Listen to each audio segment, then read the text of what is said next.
New Hampshire was my friend Ryan Bourassa!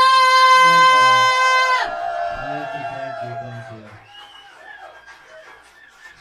Well, that wasn't stressful at all. Wow, 1,000 people. Holy shit. 1,000 people. Guys, welcome to my comedy class. I took your money and why it's funny. Okay, so you're all late, so maybe you can teach the class what the deal with airline food is. I'm Ryan. I'm a very paranoid person. I think the only reason I'm alive is because I thought the other sperm were chasing me.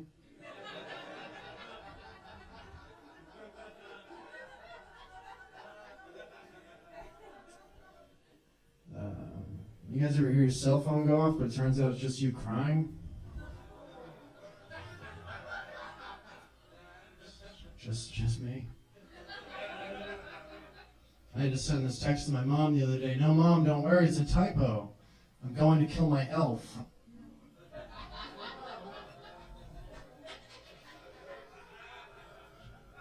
Just laughter and applause. I don't need your sympathy.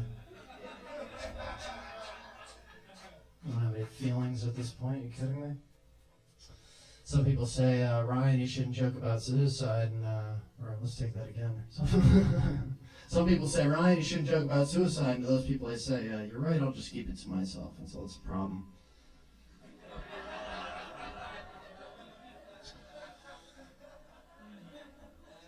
You ever Google how to kill yourself painlessly?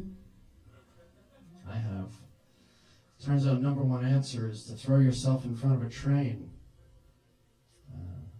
Started thinking about it. Apparently, like, when it's painless, you wouldn't feel a thing. I started thinking about it, like, what about the guy who's driving the train? He's going to live with that for the rest of his life. And then maybe he'll get depressed. And maybe he'll Google painless ways to kill yourself. And you just got endless train suicide. It's a real epidemic. Halloween's coming up. Let's date this. Halloween's coming up. Every Halloween I have a tradition where I go to my local supermarket and I buy razor blades and apples. Just to see the look of the cashier's face. And I try to comfort them by saying, oh no, don't worry. I'm just going to kill myself. Also, I have a horse.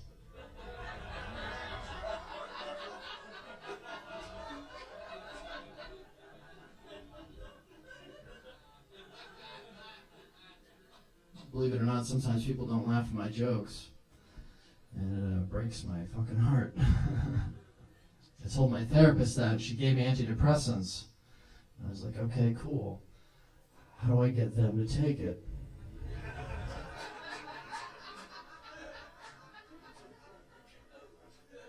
So if your drinks taste a little funny, that's me. That's why I gotta deal with the bartender. I do take antidepressants. I got a lot of really weird side effects. One of them being that you want to kill yourself more often, which I think is hilarious. The other one was delayed ejaculation. I didn't know what that was until one day I jerked off, and 6 hours later I was like, what the fuck?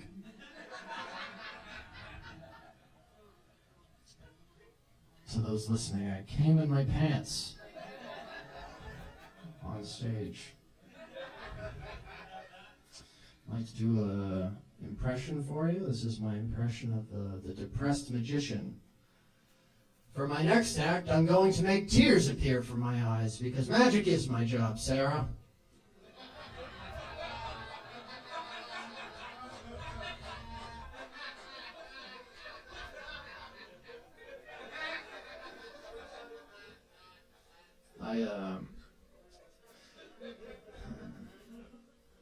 So suicide. I've tried to kill myself many times. I've overdosed on pills. I don't recommend doing that. Because when you overdose on pills, you get two options when you go to the hospital. They can either pump your stomach, which fuck that, or you get to drink charcoal. Fun fact about charcoal, it is not a liquid. And when you drink enough of it, it gives you real bad mud butt.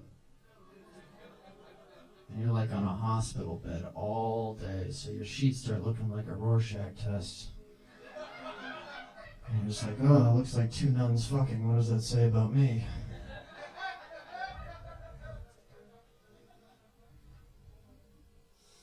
I'm a very anxious person. Like, you ever been in a crosswalk and you're just waiting for the white man?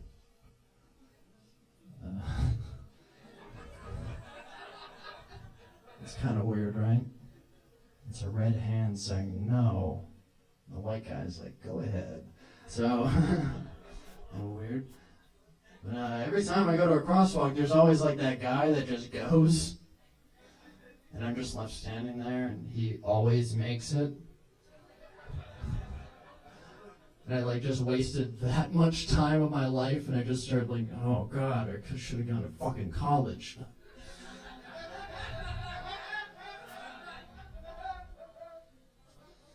Public bathrooms really freak me out. I'm always afraid that I'll be standing at a urinal and another man will stand next to me and he'll turn his head and say, hey man, you have a really nice penis. That's not what worries me. What worries me is that I'll be polite and say thank you. It's just, that's what that deserves. That's okay. I'll just scratch that one off. Guys, peeing in the shower is really great, but showering in the toilet's better. What do you think about that? Let's just do a bunch of dumb jokes real quick. Always wanted to break into Bill Gates' house that forced him to reinstall Windows. What do we think? Alright, okay. I went to a Shins concert and I saw a woman with no legs. Okay. Alright. She was greatly misinformed. You don't fuck with the Shins. I fuck with the Shins. Women are a lot like cars. You're not allowed to hit them with cars. It's against the law. Everywhere but Texas. Appreciate that. We're getting a phone call right now. It's all right. It's these little moments that matter. They'll remind me as I'm writing my suicide note. Lady up front didn't turn her phone off. I saw a car with two bumper stickers next to each other. The first one said, I love Jesus. And then the next one says, love thy enemy. I was like, hey, you fucked up. I think you're too stupid to know. My mom gave me a rape whistle when I was a kid. And that gave me like a lot of anxiety because I'm like, great, now my mom doesn't have a rape whistle.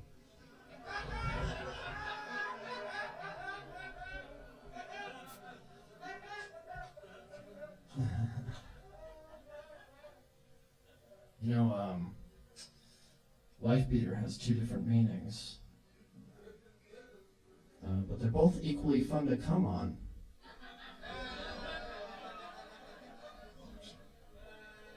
Hit a woman. I'm jerking off. For the people at home. I saw one of my favorite commercials. It's this 90s commercial. It's for Chef Boyardee. In the commercial, this little girl is being pushed in a shopping cart, and they come across the Chef Boyardee aisle, and she's like, "Oh, I want Chef Boyardee so bad." And her mom's like, "Not tonight, honey." And they go home, and the can falls off the shelf, and it rolls all the way down the highway. Everything. It makes quite this journey, and it goes to the doggy door of this girl's house. And rolls up to her, and it's like, oh, Chef Boyardee, magic, yay. I kind of want to make a addition to it where her dad walks in, and he's like, did you fucking steal that?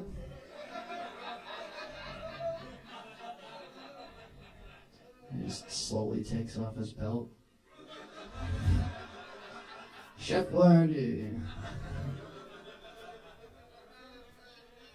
I can make that joke because my father used to beat me with a belt.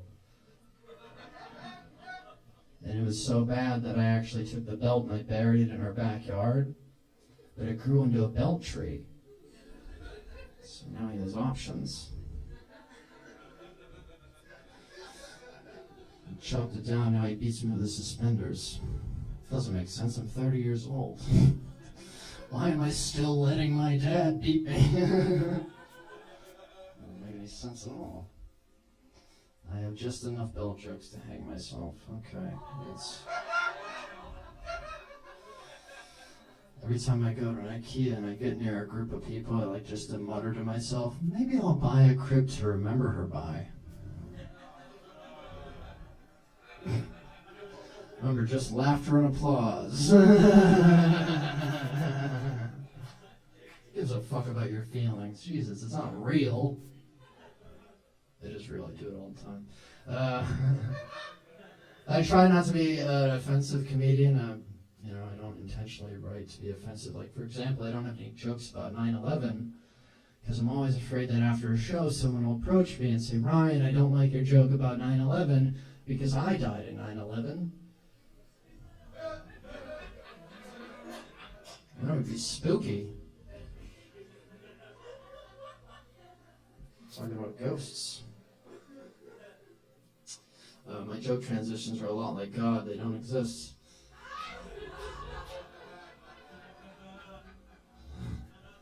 You ever notice how these pro-life types are always like, you can't have an abortion, but for some reason every time I try to hand them a jar of cum, they're like, no thank you. And I'm like, come on, it's life, isn't it? Don't you want it? And I drink it in front of them. Ah, what do you think of that?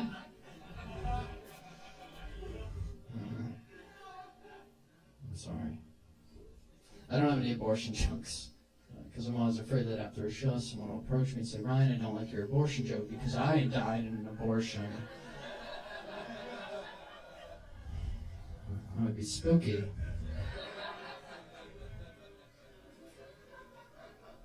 I play a lot of Grand Theft Auto. I love that game. Helps me get out the aggression that I have inside.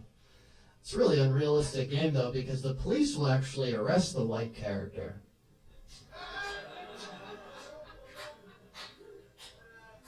And they'll just shoot him on sight. You gotta get like 2 stars, and then they'll shoot. Alright. I guess don't fuck with GTA. That's alright. That's cool. I got diagnosed as a libtard on the internet by a stranger recently. Yeah. I think it might be a pre-existing condition. I don't know. I figured out what you should say to a Klansman if you ever have the pleasure of meeting one. You should look him in his eye slits. And you should say, nice burqa.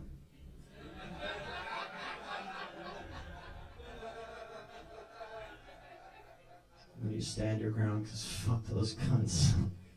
Hit him if you want to. No one's going to blame you for punching a ghost.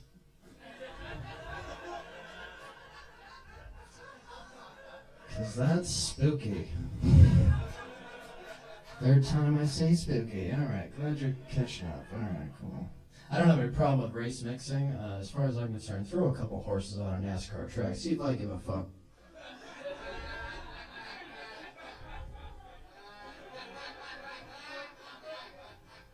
See what happens.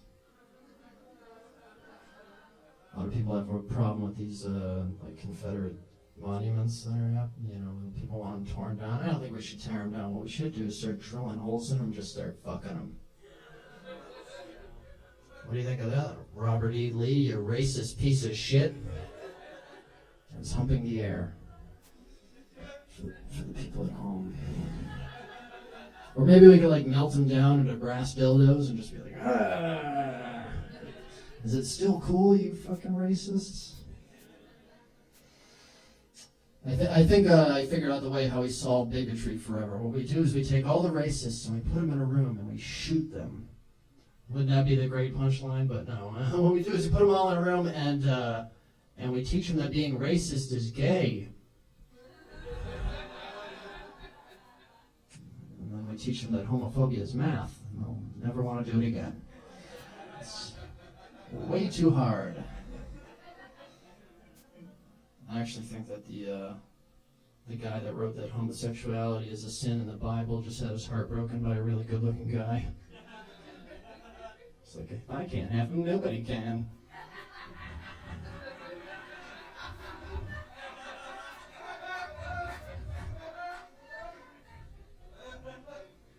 Fuck that old gay guy. It's like the only time you can say that. Unless you're fucking an old gay guy. Anyway. A lot of people have a problem with gay marriage. I don't have a problem with gay marriage. I got a lot of gay friends. But I do have a problem with those gay mirages. You know, like when you're out in the middle of the desert and off in the distance you see two men kissing. And when you approach them, they vanish. And you're just like, got me again. With your gay agenda. I did that joke at a comedy club once, and I had a local comedian approach me and say, Ryan, why would you ever approach a gay mirage?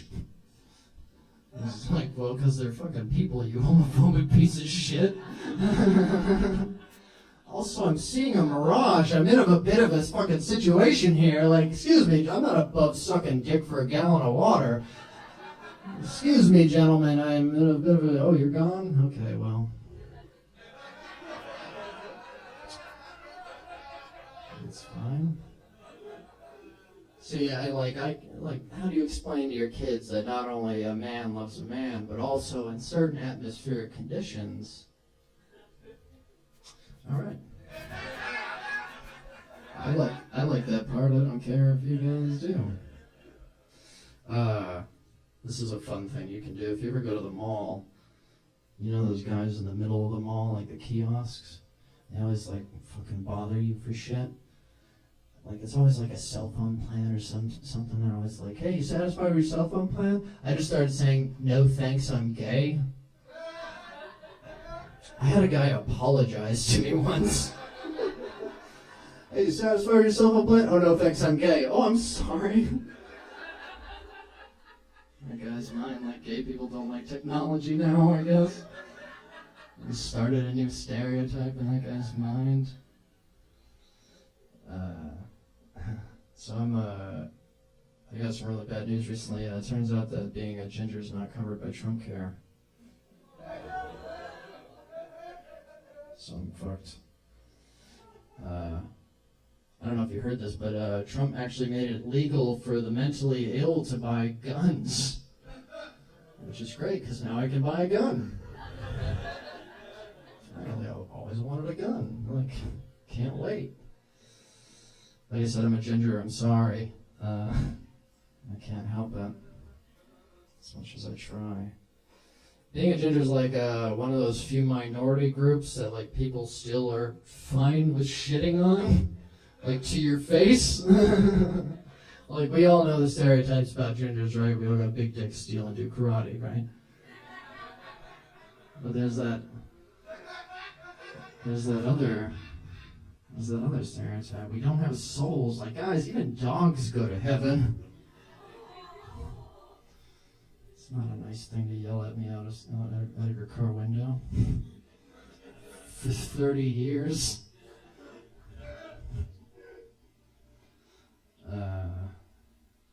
Not very good with women. Pretty awkward guy. Recently went through a breakup with a girl. She actually sent me all my dick pics back. The message that said, guess I won't be needing these anymore. Glad that we broke up though. She said that we didn't have anything in common other than neither of us really liked me.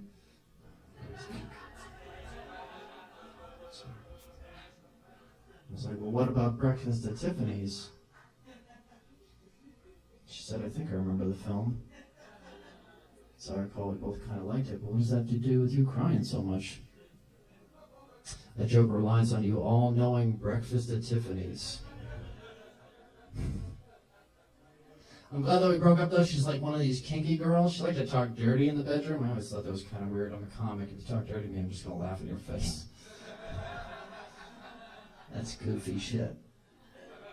My idea of talking dirty in the bedroom is saying things like, no.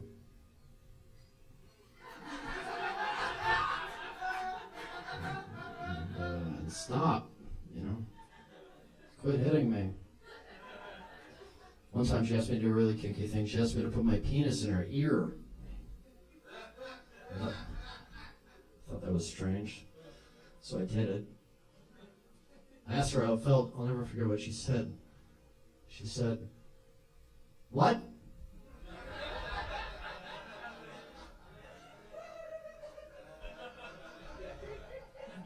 Can't quite hear you, sweetheart. Got a dick in my ear. Hey, where are my weed drinkers at? All right, okay, great.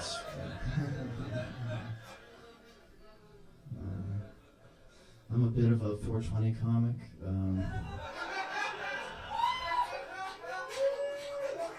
That's all I do, though. That's about all I do. I drink, I smoke cigarettes, I love pot. A lot of comics do coke. I've lived with coke comics. I don't do coke, but somehow it still manages to keep me awake at night. I don't fuck with anything. I got my medical marijuana card. That was a blessing. Prior to that, I didn't know how to, I'm not very social, so I wouldn't even know what to say to a drug dealer.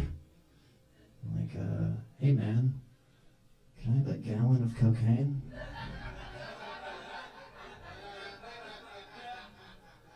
Just like a yardstick of heroin. It's like a millimeter of mushrooms. I don't know how this works. I've never done mushrooms. I'm excited. I can't wait to the day. Because apparently there's a lot of mental health benefits, and obviously I could benefit from that. But I'm always afraid of taking them, not for what a lot of people are afraid of, that you'll have a bad trip. I'm afraid that I'll have a boring trip. I'll take mushrooms with my friends and we'll all come down from our high and they'll be like, "Ryan, how was it?" And I'll be like, "Oh, I applied for an assistant manager job at Costco. I voted. I went to the DMV, it was great." I've been doing comedy for a while now. I was recently talking to a comic about joke thieves. And she was like, "Well, Ryan, impersonation is the sincerest form of flattery." And I said, "Impersonation is the sincerest form of flattery."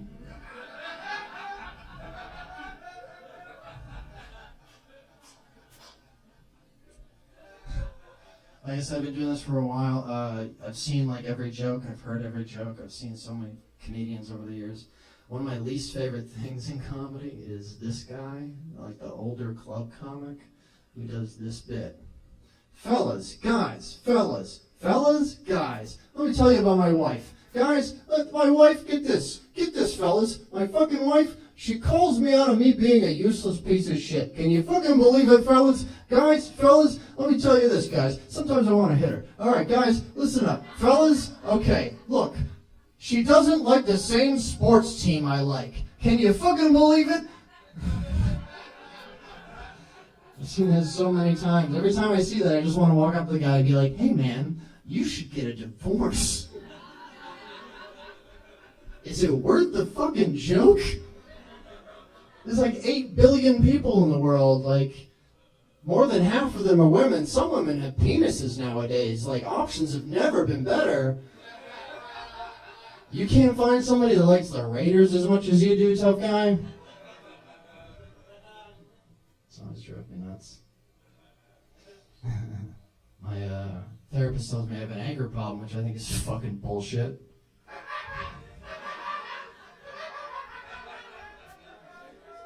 The fuck do you fucking know? Shouldn't come to much of a surprise. I've been to 5 psychiatric hospitals in my life. I'm trying to write a book to tell you which ones have the best food. Turns out none of them do.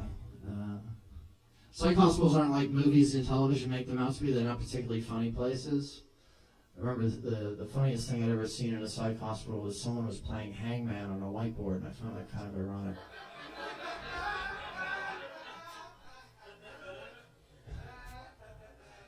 Hangman's a game where you yell out random letters to prevent a guy from being hung. I kind of wish it was real. Back when we hung Saddam Hussein, it's the government's job to come up with a really tough word.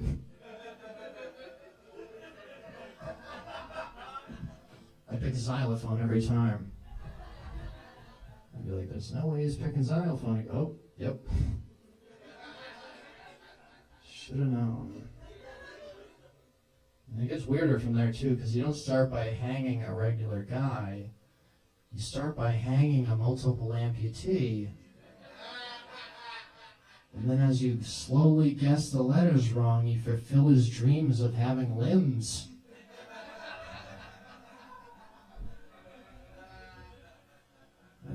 And then you hang him.